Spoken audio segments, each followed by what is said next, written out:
Irmãos, nós vamos dar continuidade, à nossa série de pregações aí com os heróis da fé. Nós ministramos primeiramente sobre Abel.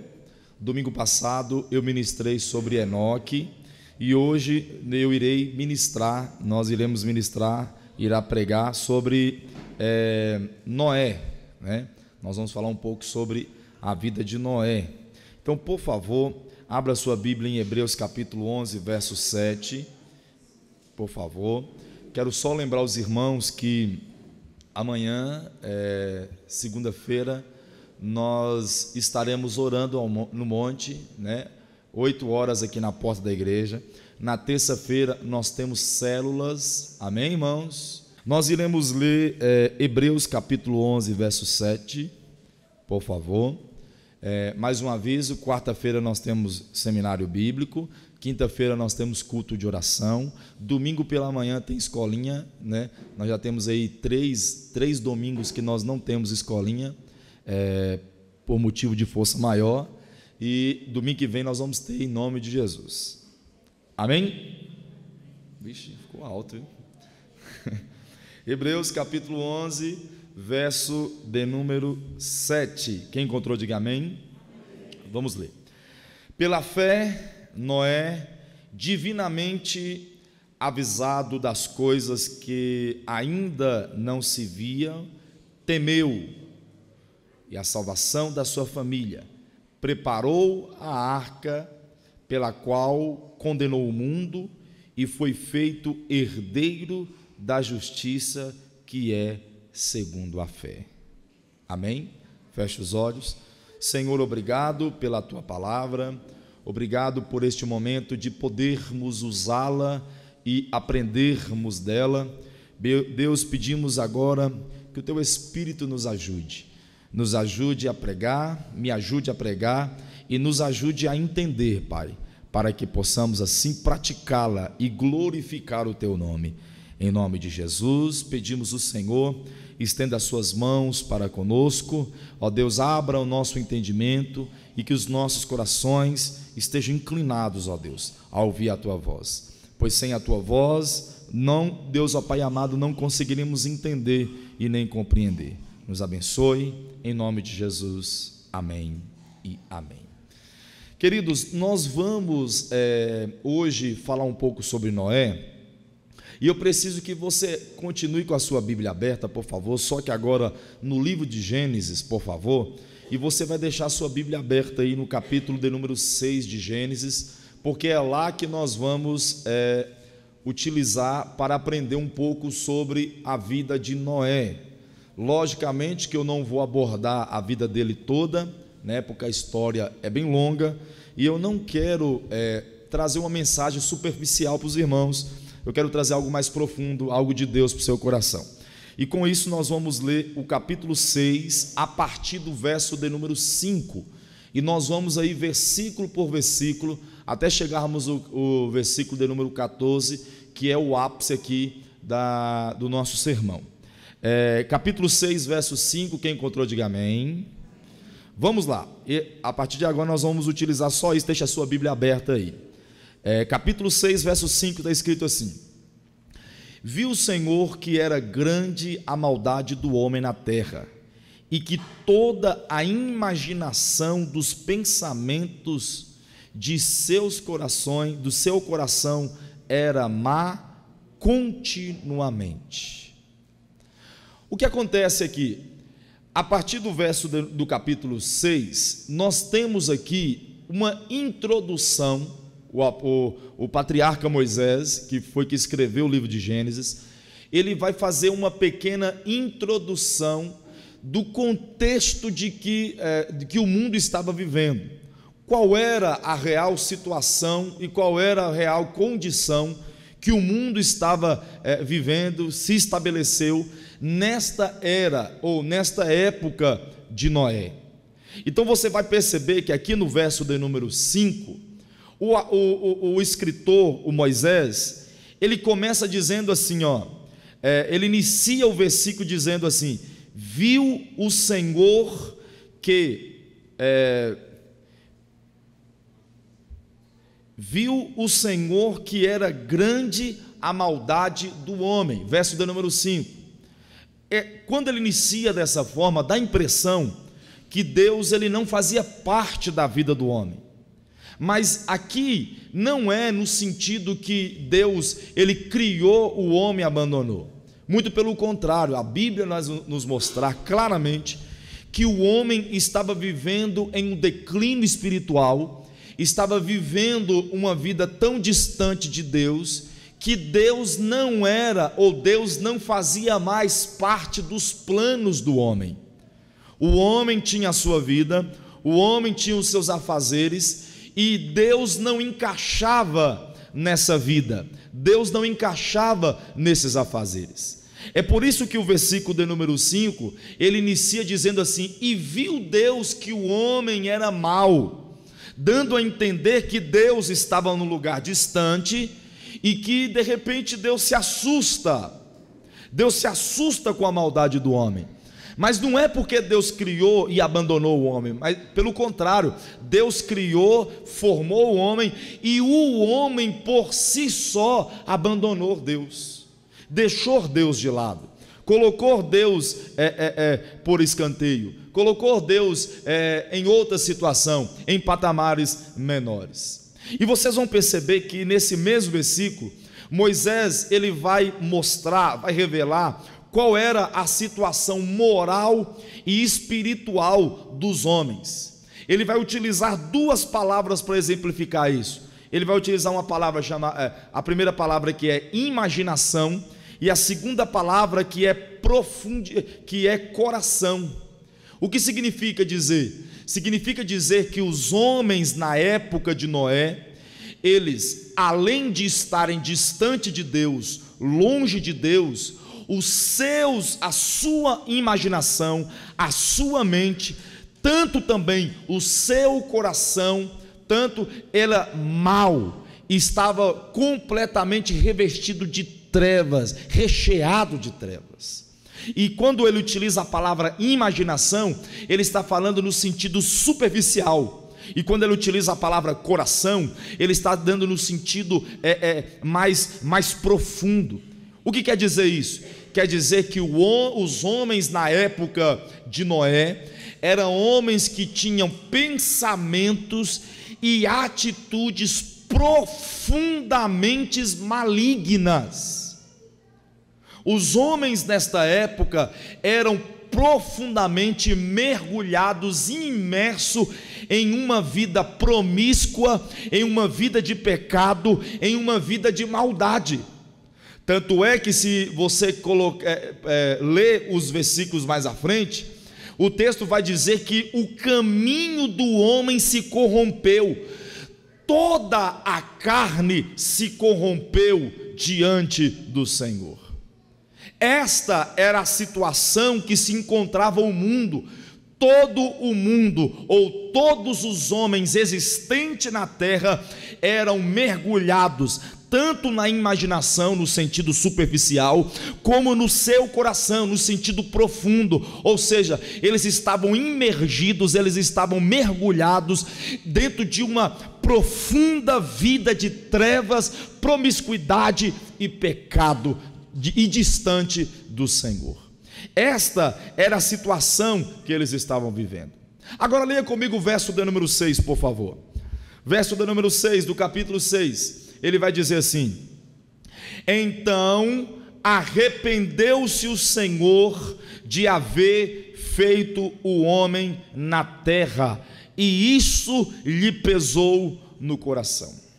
Nós devemos ter muito cuidado aqui, quando nós lemos este texto, para não associarmos esse arrependeu-se Deus a algo que o Senhor fez, mas acabou errando, né? Porque esse sentido é que muitas pessoas que não têm entendimento da Bíblia que acaba imaginando e acaba falando: ué, peraí, Deus ele arrependeu de ter feito o homem?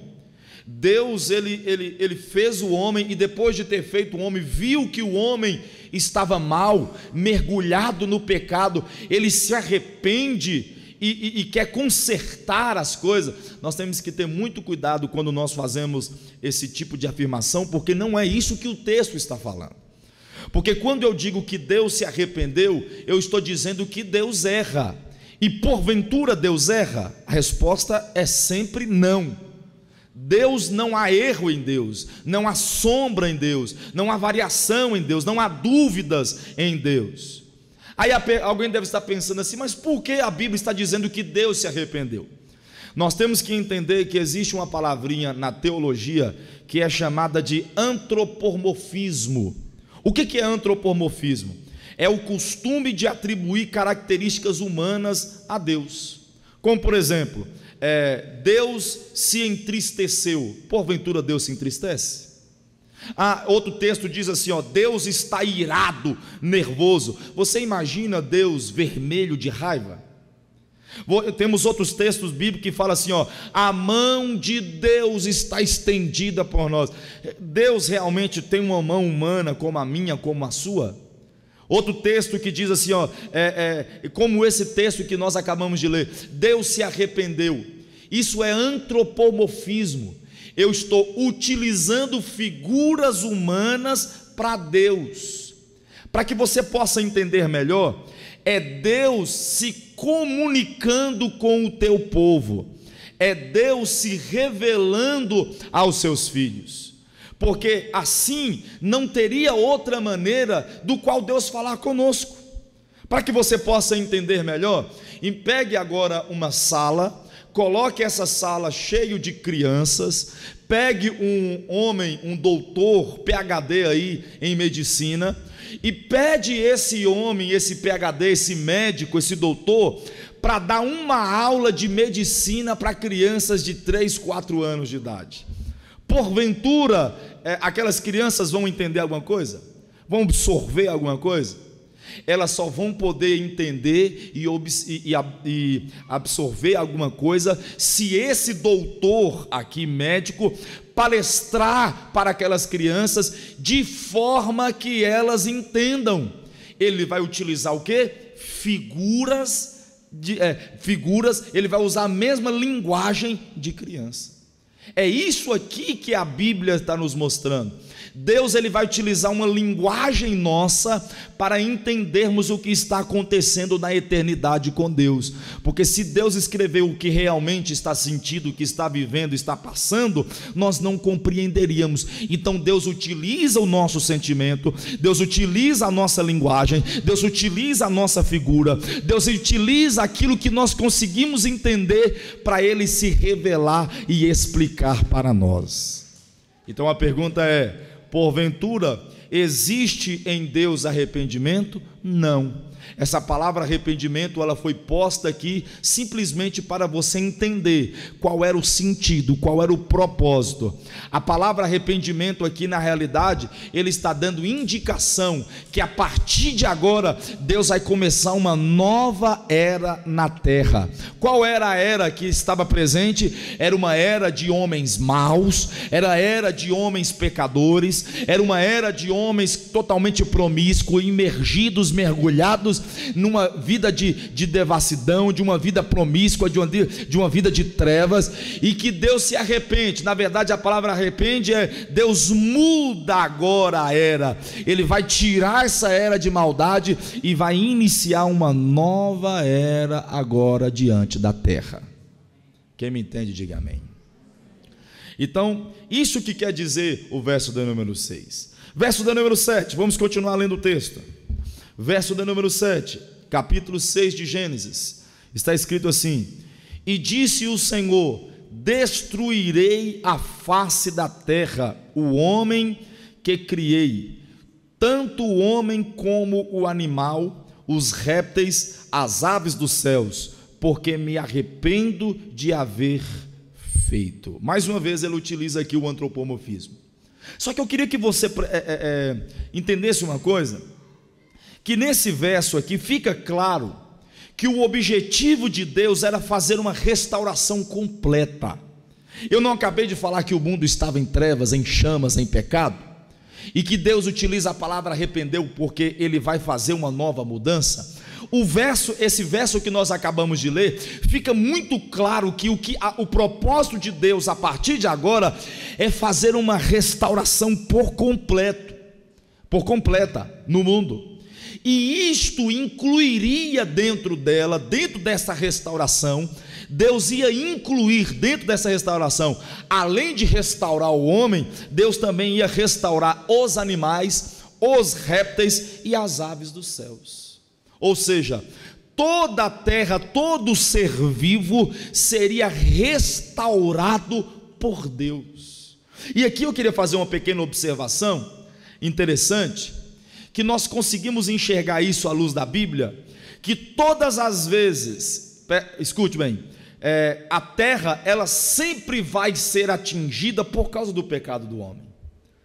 Paulo diz assim, a terra geme e chora por causa do pecado do homem. Quando Adão e Eva pecam, o próprio Deus diz assim, a terra não produzirá mais força, muito pelo contrário, ela vai produzir cardos e abrolhos, e vocês vão ter que arar a terra vai ter dificuldade, a terra vai ser maldita, por causa de quê? Por causa do pecado do homem. E muitas das vezes o pecado do homem, ela tem ferido. E quando nós olhamos hoje para todo o clima terrestre, quando nós olhamos para os acontecimentos globais, toda essa transformação, toda essa modificação, essa mudança climática que tem havido, e principalmente os antigos gostam muito de relembrar e ser saudosistas, quando eles dizem assim, na minha época os rios eram mais cheios. Não era assim, Charles, que eles falam, não é? Na minha época os rios eram mais cheios, na minha época pescávamos em tal lugar, na minha época tinha tal fruta assim, hoje não tem. Mas por quê? Sabe por quê?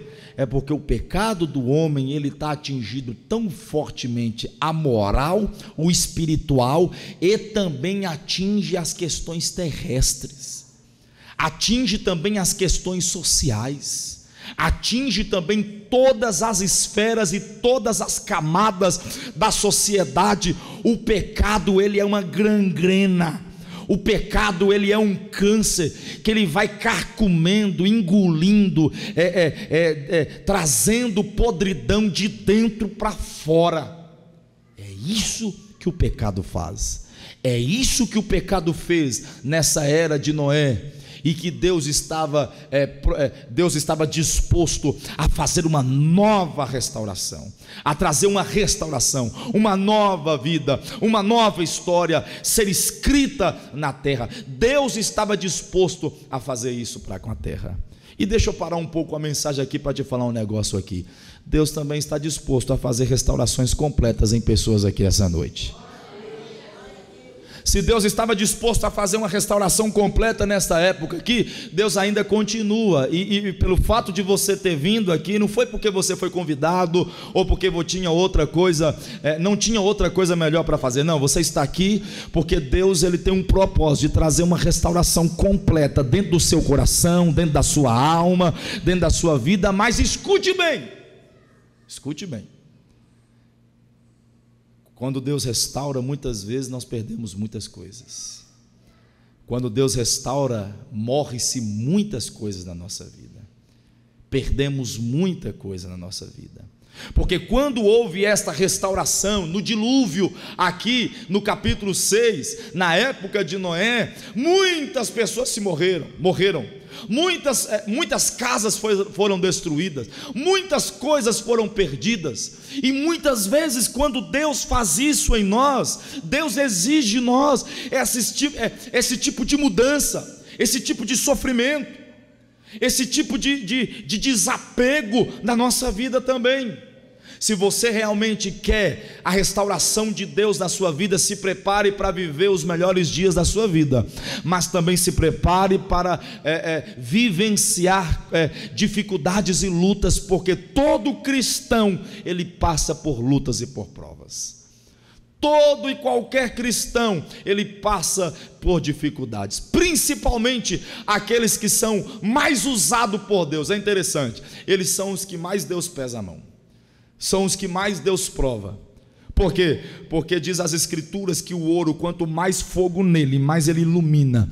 E para você ser um vaso de Deus, um instrumento de Deus, você tem que ser lapidado por Deus, lapidado pelo Senhor. E há sim uma vontade de Deus, há sim um propósito de Deus de trazer restauração para as nossas vidas hoje, em nome de Jesus. Você crê nisso? Diga amém. Você crê nisso? Diga amém. Verso de número 8, vamos continuar lendo o texto, verso 8. Noé, porém, achou graça aos olhos de Deus. Aleluia. Ninguém vai dar glória? Vou ler de novo. Noé, porém, achou graça aos olhos do Senhor. Em um mundo totalmente corrompido, surge agora um homem, diante de todas as trevas, diante de toda uma geração má, diante de tudo que é corrompível, de tudo que é maligno, de tudo que é negro, de tudo que é pecaminoso. Chega agora neste verso, o verso de número 8, nos mostrando que em meio a tanta trevas, em meio a tanta podridão, a tanta lama, a tanta malignidade, existe no meio de tantas trevas um homem que se dispôs a ser completamente diferente de todos. Tanto é que o verso do número 8 vai dizer que Noé achou graças aos olhos do Senhor. O que é achar graças? Achar graças é brilhar diante dos olhos de Deus. Achar graça é Deus se alegrar com Noé. Achar graça é Noé chamar a atenção de Deus com alguma coisa que ele tem, alguma coisa que ele fez, alguma coisa que ele falou, alguma coisa que ele pensou. Nós não sabemos o que é, mas quando Deus olhou para Noé, diz o texto bíblico que Deus achou graça nele. Aleluia. Mesmo diante de tantas trevas, mesmo diante de tanta malignidade, de tanta lamaçal de pecado, surgiu um homem ali que era notavelmente completo. E por que ele era completo? Vamos ver o verso de número 9. Verso de número 9, ele diz assim: estas são as gerações de Noé. Ele era como? Ele era um homem justo, perfeito em suas gerações, e andava com Deus. Aleluia. Escute bem, Noé é um homem, Noé é considerado um homem aqui completo. Por quê? Porque ele era um homem justo, um homem perfeito e um homem que andava com Deus. Existe um estudioso muito famoso, é um reverendo chamado Derek. Ele vai dizer que quando Moisés chama Noé de justo, ele estava falando que Noé era um homem que tinha bom relacionamento com os homens.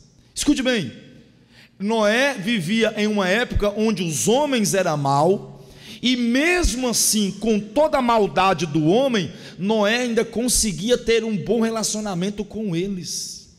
Por isso que a Bíblia chama ele de justo. E continua dizendo que quando a Bíblia chama ele de perfeito, não é porque ele não errava, não é porque ele não pecava, mas a Bíblia chama Noé de perfeito, sabe por quê? Porque ele tinha um bom relacionamento com Deus. E quem tem relacionamento com Deus, ele não pode ser perfeito, ele em si, ele não é perfeito, mas ele está num caminho de perfeição. A pessoa que vive com Deus e que se relaciona com Deus, ele está no caminho de perfeição. Não foi isso que Deus falou com Abraão? Deus disse para Abraão: Abraão, ande na minha presença e ser perfeito. Abraão nunca foi perfeito, porque nós conhecemos a história dele, e ele mentiu por muitas vezes, ele errou por muitas vezes, mas quando Deus diz para ele andar na presença dele e ser perfeito, é porque quanto mais próximo nós estivermos do Senhor, andando com ele, vivendo com ele, relacionando com ele, nós estaremos sempre no caminho da perfeição. E como é bom a gente falar isso, Como é bom eu tocar nesse assunto. Como é bom a igreja prestar atenção no que eu vou dizer agora. Porque muitas vezes acho que o povo esquece que a igreja ela é revestida de gente pecadora. Que a igreja é cheio de gente cheio de pecados. É cheio de gente cheia de pecados. A igreja ela é revestida de homens e mulheres de carne e osso, que qualquer momento pode errar, que qualquer momento pode pecar. E como é bom eu falar isso, porque desmistifica da nossa mente que vir para a igreja é se tornar um santo. Que bom seria se todos nós aqui fôssemos santos e nunca mais pecasse. Ia ser maravilhoso. Quando nós cantássemos aqui, Deus ia, esse teto ia sumir, a glória de Deus ia descer, porque ia ser uma congregação de santos verdadeiros. Mas não é assim. Nós temos que entender que enquanto nós vivermos nesta terra, nós somos imperfeitos, nós somos cheios de pecados, nós somos cheios de falha, nós estamos indo por um caminho de perfeição, e um dia eu vou chegar lá, em nome de Jesus, e creio também e oro a Deus que todos vocês cheguem também. Um dia nós iremos chegar no ponto final, no ponto de chegada, onde o nosso irmão Alain leu aqui o texto, lá em Apocalipse 22, onde Deus vai enxugar todas as nossas lágrimas, nos purificar, nos tornar perfeito, e viveremos eternamente perfeito com aquele que é a perfeição, que é Jesus.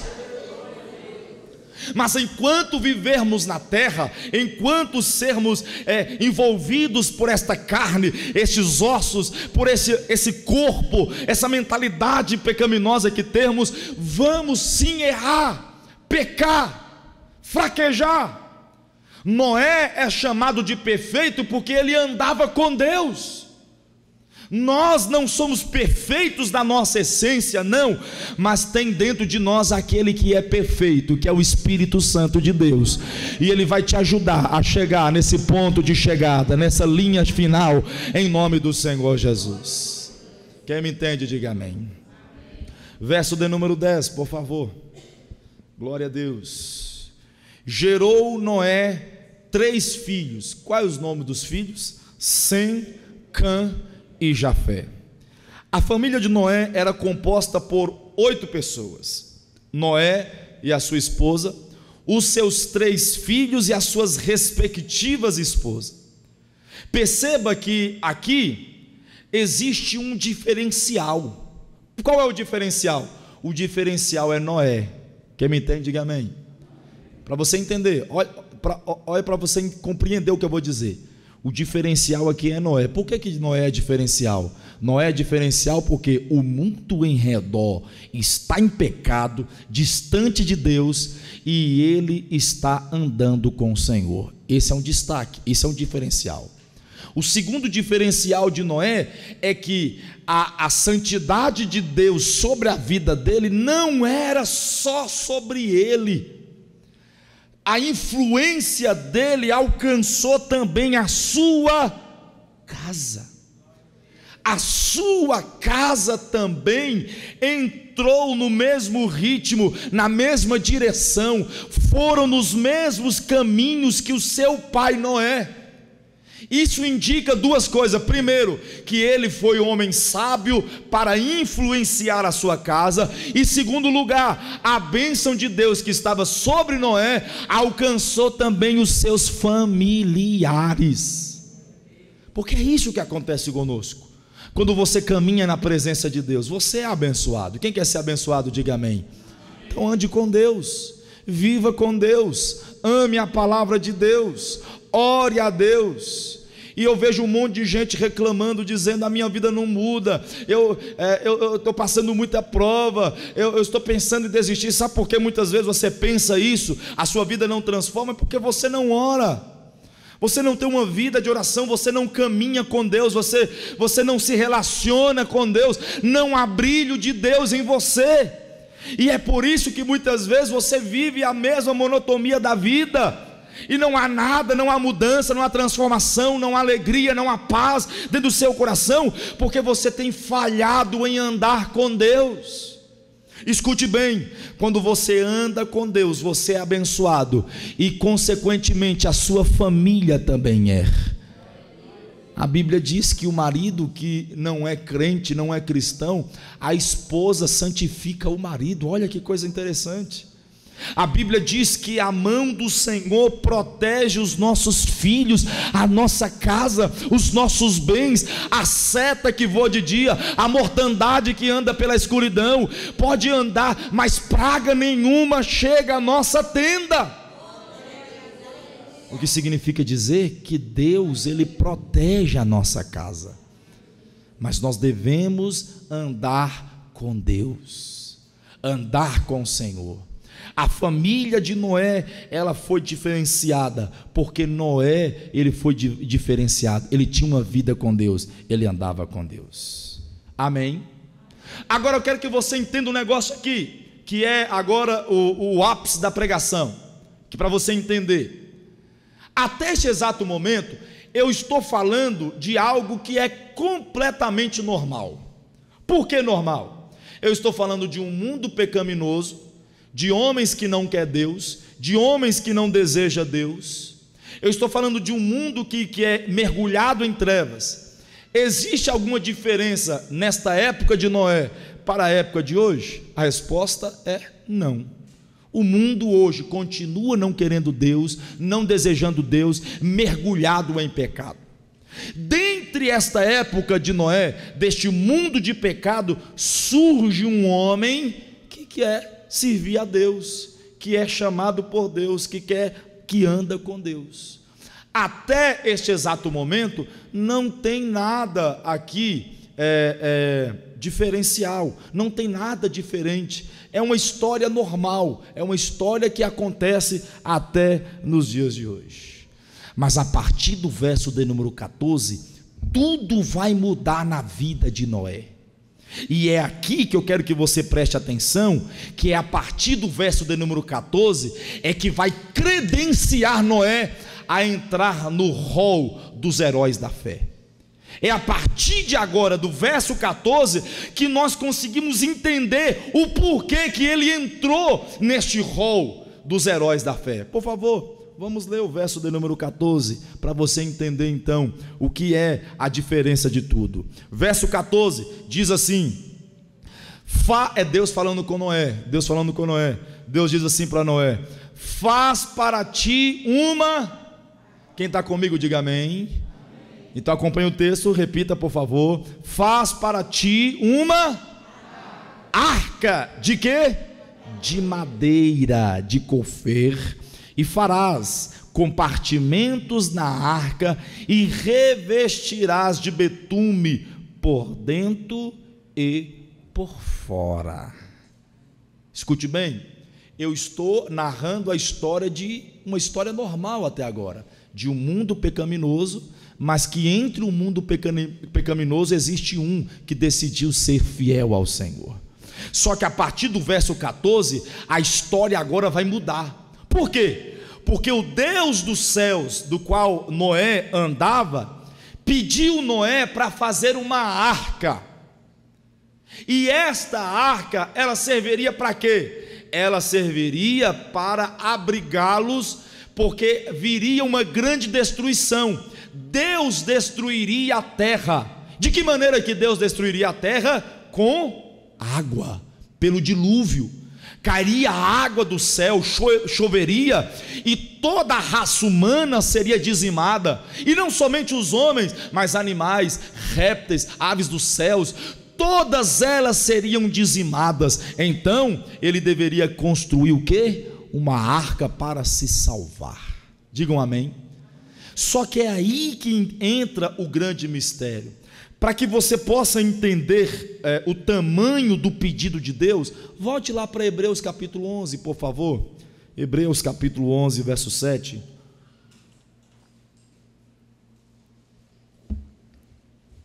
Hebreus capítulo 11, verso 7, que foi o texto que nós lemos lá no início, na parte inicial. O que ele vai dizer? Na parte inicial ele vai dizer assim, ó, quem encontrou diga amém. Ele diz assim: pela fé divinamente avisados das coisas que não se viam. Aleluia. Você pode glorificar? Pode. Não entendi, pastor. Vai entender agora. Escute bem.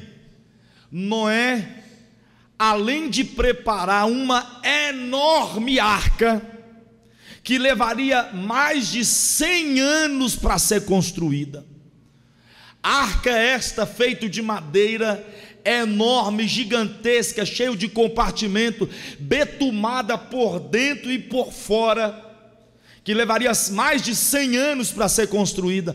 Além dele construir esta arca, além dele levar para dentro desta arca um casal de todos os animais da terra, além de tudo isso, ele deveria entrar dentro desta arca e esperar acontecer um negócio que até então nunca havia acontecido.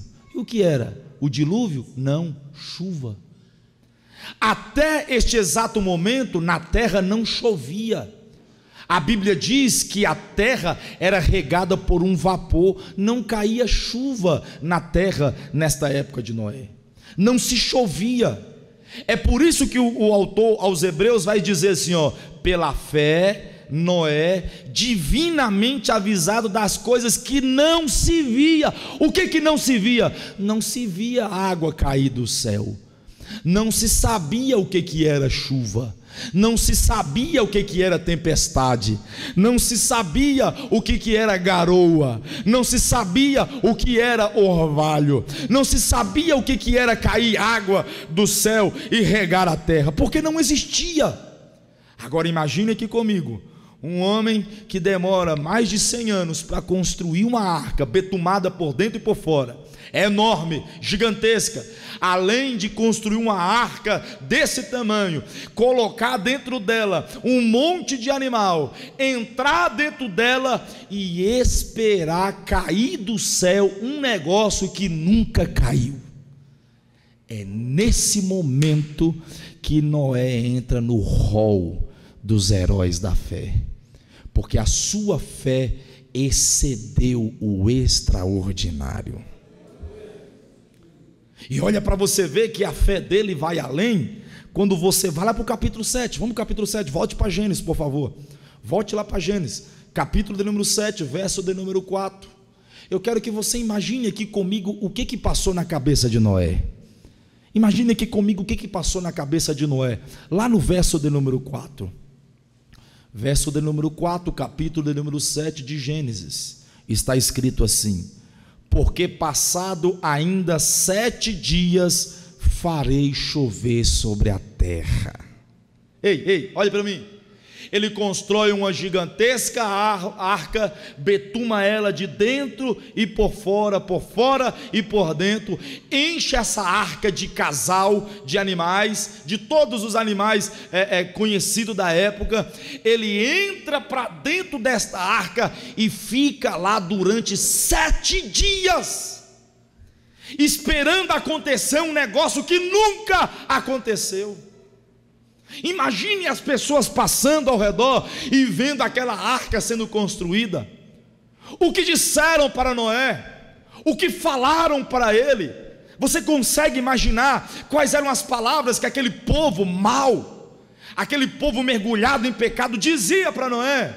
Eu imagino, olha lá o louco, olha lá o doido, olha lá o quadrado, olha lá o bobo, olha lá o insano, tem que internar, esse cara está doente. As pessoas passavam, ria, zombava. A Bíblia não diz isso, mas eu imagino que isso acontecia. Eu imagino a zombaria. O nome de Noé foi pauta e tema de muita chacota durante anos.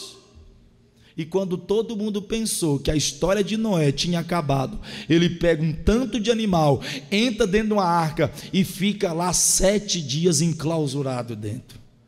Imagine a cabeça desse homem. Imagine o que ele pensou. Porque aqui nós temos que lembrar que nós temos dois inimigos atuantes ferozmente dentro desta arca. Quem é os dois inimigos? Primeiro, a nossa carne, que não deseja e não quer Deus. E segundo, o diabo, que perturbava a cabeça, a mente de Noé todos os dias para desistir dessa loucura, dessa insanidade. Imagine a perturbação que Noé viveu, que Noé passou dentro daquela arca, cheio de animais, cheio de trabalho o dia todo, e olhava para o céu, porque o texto diz que a arca tinha uma janelinha em cima, lá no alto, e ele olhava, não caía nada, não emudecia nada, ficava do mesmo jeito. Mas o texto bíblico diz que Noé creu, aleluia. Mesmo sem ver e divinamente avisado de uma coisa que ele nunca viu, ele acreditou na palavra de Deus. Ele acreditou na palavra do Senhor. Ele acreditou na palavra dos céus. E é por causa disso que Noé entra neste rol conhecido nas escrituras e por todos os teólogos como o rol dos homens, os heróis da fé. Amém? Aplauda o Senhor, por favor.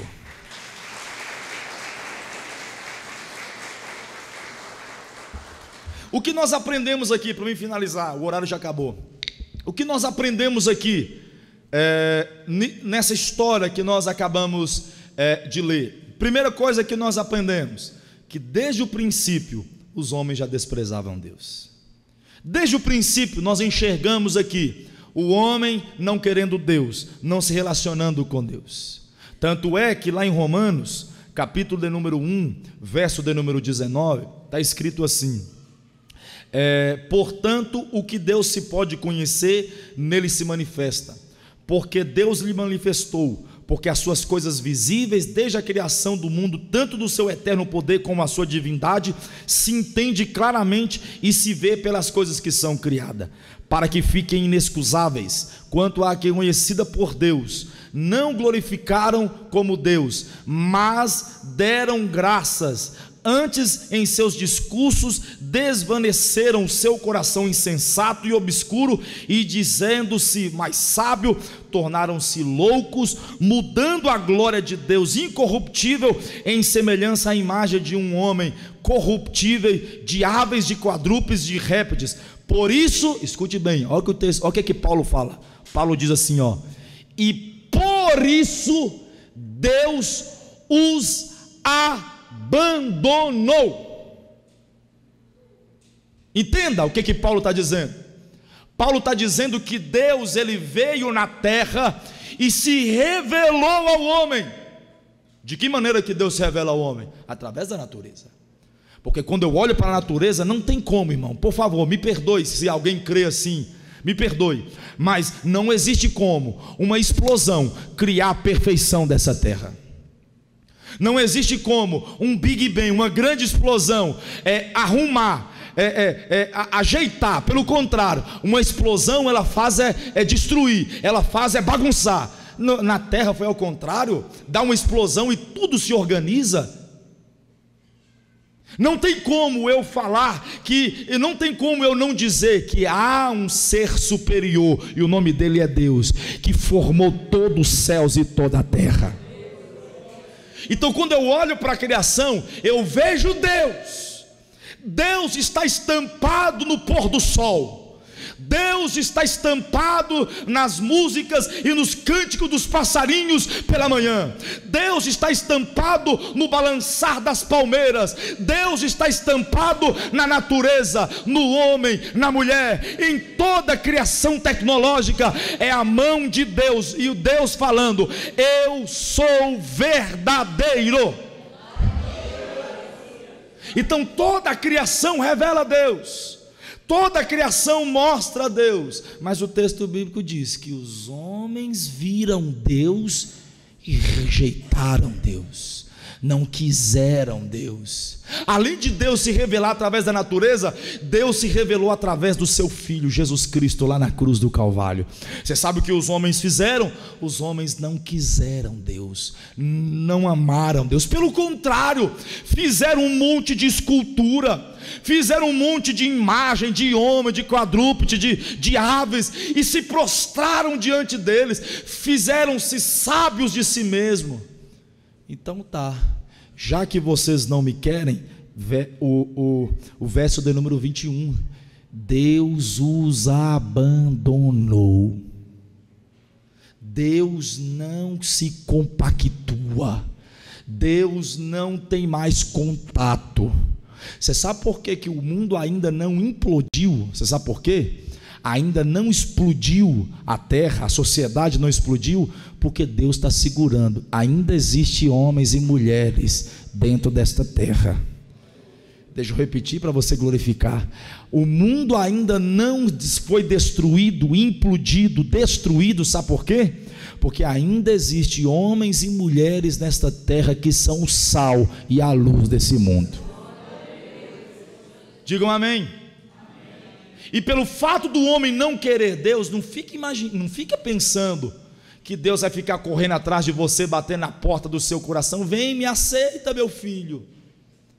Como algum tempo aí atrás, infelizmente eu gosto muito dele, mas infelizmente ele pecou nessa música do Thales Roberto, quando ele canta uma música aí que mostra Deus se humilhando, correndo atrás do homem. Ele ainda diz assim, ó, portar na cara de filho dói.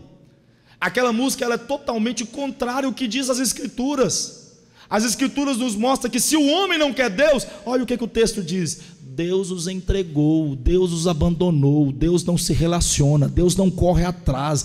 É você que precisa de Deus, é você que carece de Deus, é você que precisa ser salvo por Ele, não é Deus ser salvo por você, porque parece que o negócio inverte, não é?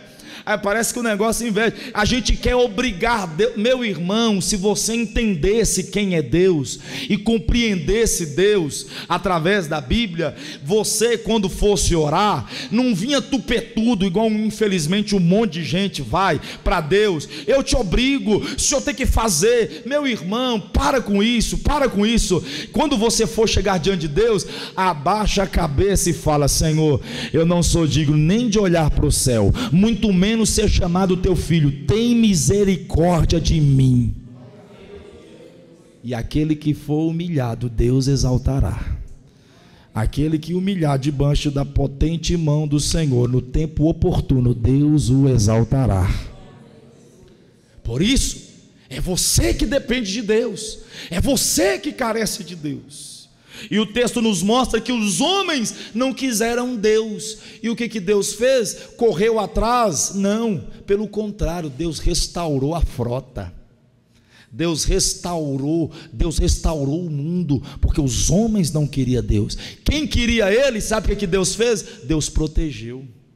Que é o segundo ponto que nós podemos enxergar aqui nessa história. Quem olha para essa história pode talvez pensar que Deus foi injusto. Deus foi injusto de ter matado todos os homens. O apóstolo Paulo pergunta para você no capítulo 9 de Romanos: porventura existe injustiça em Deus? O apóstolo Paulo pergunta e ele mesmo responde em seguida, dizendo assim: de maneira alguma. Não há injustiça em Deus. E muitas pessoas pensam: mas houve injustiça porque Deus matou todo mundo, vai que tinha outros que era bom. Não, pelo contrário. Aqui nos mostra o grande amor de Deus, porque aqueles homens que foram mortos no dilúvio, eles já estavam mortos, porque quem anda distante em Deus, ele pode estar fisicamente vivo, mas a sua alma e seu espírito já morreu há muito tempo atrás. Aqui nos mostra o verdadeiro amor de Deus. Para aquele que anda com Deus, Deus sempre vai guardar. Deixa eu repetir, só para você dar um glória a Deus bem, bem feliz. Olha que coisa mais maravilhosa eu estou dizendo. Quem anda com Deus, mesmo com seus tropeços, mesmo com as suas fraquezas, com as suas fragilidades. Deixa eu te falar um negócio. Se você anda no caminho do Senhor e busca o Senhor, crer no Senhor Jesus Cristo, a mão de Deus sempre estará sobre a sua vida. E se porventura, escute bem o que eu estou dizendo, se porventura você morrer nessa terra, a única morte que você vai ver vai ser da terra, porque depois da morte você vai viver eternamente com o Senhor. A Bíblia diz em Apocalipse capítulo 20, verso de número 6, que a segunda morte não tem poder sobre aqueles que creem em Cristo. Você pode passar pela primeira morte, que é essa morte da terra, mas a segunda morte não lhe alcançará. Por quê? Porque você vai estar no reino celestial de Cristo. Então escute bem: quem anda com o Senhor, quem serve ao Senhor, estará sempre protegido. Diga amém. E para finalizar, Noé entra no rol dos heróis da fé. Por quê? Porque ele creu numa coisa que nunca tinha visto. Aí quando eu digo isso, eu lembro da história de um homem chamado Tomé. A Bíblia diz que Jesus morre na cruz do Calvário, é sepultado, ao terceiro dia ressuscitado. E quando Jesus ressuscita, diz a Bíblia Sagrada que na manhã, bem cedinho, as Marias vão correndo até o túmulo de Jesus. E quando elas chegam ao túmulo de Jesus, lá no capítulo 20 de João, quando ela se depara com o túmulo vazio, uma das Marias volta correndo para dar a boa notícia, dizendo: Jesus ressuscitou e ele vive. E diz o texto bíblico que todo mundo se alegrou, todo mundo ficou feliz. Só que mesmo com tanta alegria, eles estavam temerosos. Diz a Bíblia Sagrada no capítulo 20 de João, que eles fechavam a porta, trancaram as janelas, com medo dos soldados judeus pegarem ele.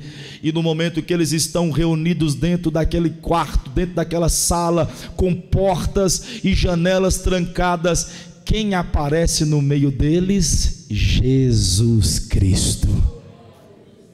E eles estão lá, imagine comigo aqui a cena: porta fechada, janelas trancadas, e de repente aqueles irmãos reunidos ali, os apóstolos, discípulos reunidos, de repente no meio dentre deles aparece um ser espiritual, iluminante, dizendo: Shalom, paz seja convosco.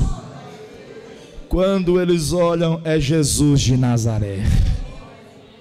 E diz o texto bíblico que milagres aconteceram no meio daquele lugar. Jesus manifestou milagres mesmo depois da sua ressurreição. E quando eles estavam conversando, Jesus desaparece. Quem chega atrasado da reunião? Tomé. Tomé chega e fala assim: e aí, o que aconteceu? Rapaz, Jesus apareceu entre nós. Por isso você não pode faltar culto, viu, irmão? Aí o que aconteceu? Jesus apareceu entre nós. Apareceu e fez milagres, fez coisas extraordinárias. Estava tudo trancado, estava tudo fechado. De repente eu ouvi a mais linda voz, a mais doce voz entre nós, dizendo: Shalom. Quando eu olhei, era Cristo ressurreto. A morte não deteve, ele venceu, ele está vivo. Tomé olha e fala assim: não acredito nisso. Foi ilusão, isso aqui foi um sonho coletivo, não acredito. Eu só acredito se eu pegar-lhe nas chagas, se eu ver realmente. Aí diz o verso que 10 dias depois, oh aleluia, 10 dias depois, eles estão novamente no mesmo lugar, com as portas fechadas e trancadas. Só que quem foi no culto aquele dia? Tomé, aleluia. E Tomé está lá no culto. Quem aparece no meio? O grande pregador, Jesus de Nazaré. E mais uma vez ele diz: Shalom. Quando todo mundo olha, Jesus ressurreto no meio deles. Quando Jesus está lá no meio deles, Jesus vem se aproximando de quem? De Tomé. Vira para Tomé e diz: Tomé, pegue aqui nas minhas chagas. E Tomé pegou. Pegue agora aqui do meu lado. E Tomé pegou onde foi transpassado-lhe a lança, e Tomé pegou. E quando Jesus pede Tomé para pegar, Jesus disse no verso de número 29: porque me viste, Tomé, e creste. Bem-aventurados que não vê, Bem-aventurado os que não me vê, os que não viram, mas creram. Eu finalizo dizendo: eu não estou vendo Jesus aqui, eu não enxergo Cristo aqui, eu não estou vendo as suas chagas, eu não estou vendo o seu lado transpassado, não, eu não estou vendo, mas eu sou bem-aventurado. E você pergunta: mas por que, pastor, você é bem-aventurado, o senhor é bem-aventurado? Sabe por quê? Porque eu creio que Jesus é o meu Senhor. Eu creio que um dia ele foi morto de fato na cruz, mas não é porque ele foi fraco. Ele foi morto na cruz, não foi porque pegaram Cristo, não. O próprio Cristo diz assim: eu entrego a minha vida pelas minhas ovelhas. Eu creio que Jesus foi morto na cruz, mas ressuscitou e vivo está. E te digo uma coisa, eu vou além. Eu creio que um dia ele vai voltar. Aleluia. Escute bem, você que me ouve aqui neste lugar, e você que vai me assistir através da internet. Escute bem. Eu creio que Jesus um dia vai voltar para buscar a sua igreja. Um dia Cristo aparecerá nos altos, brilhante, montado sobre um cavalo, com a sua coroa, com o seu cedro, resplandecente em glória, e dominará aquilo que já está dominado nas regiões celestiais. Ele dominará os céus e a terra, porque diante dele todo joelho vai se dobrar e toda língua vai confessar o quê? Que ele é o Senhor para sempre. Amém, amém e amém. Aleluia. Aplauda o Senhor, por favor. Ele é o nosso Senhor.